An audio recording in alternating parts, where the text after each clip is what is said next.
Je vous salue, je vous souhaite une très bonne journée. Alors, avec le contrôle du détroit d'Ormuz par l'Iran,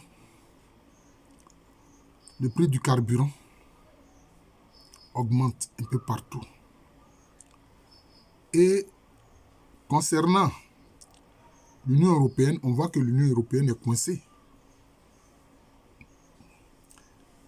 Elle avait du gaz, du pétrole à très bon prix avec la Russie.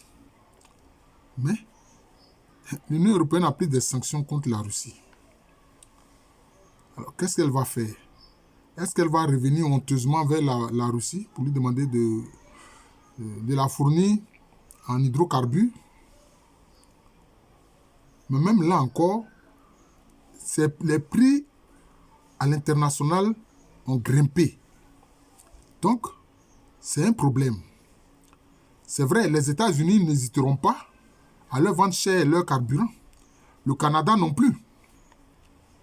Est-ce qu'ils vont compter sur le Brent de la mer du Nord? Mais les Anglais vont vendre ça à un bon prix puisque eux-mêmes, ils ont des problèmes financiers. Alors, qu'est-ce que va faire l'Union européenne? Moi, je vous le dis, chers amis.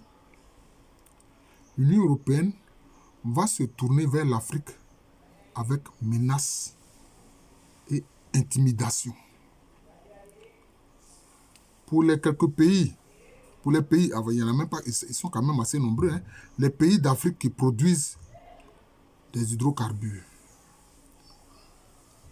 comme la Côte d'Ivoire, le Ghana, le Congo, Brazzaville, pour ne pas dire la République simplement du Congo, le Gabon, l'Angola, le Mozambique. Bon, il faut dire que le Mozambique est quand même loin. Voilà. Mais il peut faire cela. En faisant quoi? En forçant ces pays africains à leur vendre les hydrocarbures en dessous du prix à l'international. Et ça, l'Union européenne a des outils d'intimidation, d'influence. Parce qu'il y a dans certains pays, ce sont les multinationales qui contrôlent en fait la production de pétrole dans certains pays. Ça, c'est clair. Hein? Voilà. Dans certains pays d'Afrique, je veux dire. Donc voilà, c'est ça qui va se passer. Ils ne vont jamais vouloir acheter les hydrocarbures dans ces pays d'Afrique producteurs de carburant, d'hydrocarbures, au prix à l'international, présentement, comme on le voit, parce que à cause de la fermeture du détroit d'Ormuz, c'est plus augmenté. C'est cela. Puisque la demande est devenue forte. Et que les pétroliers qui sont liés à l'Occident, les Iraniens ne leur permettent pas de transporter les hydrocarbures en passant par le détroit d'Ormuz.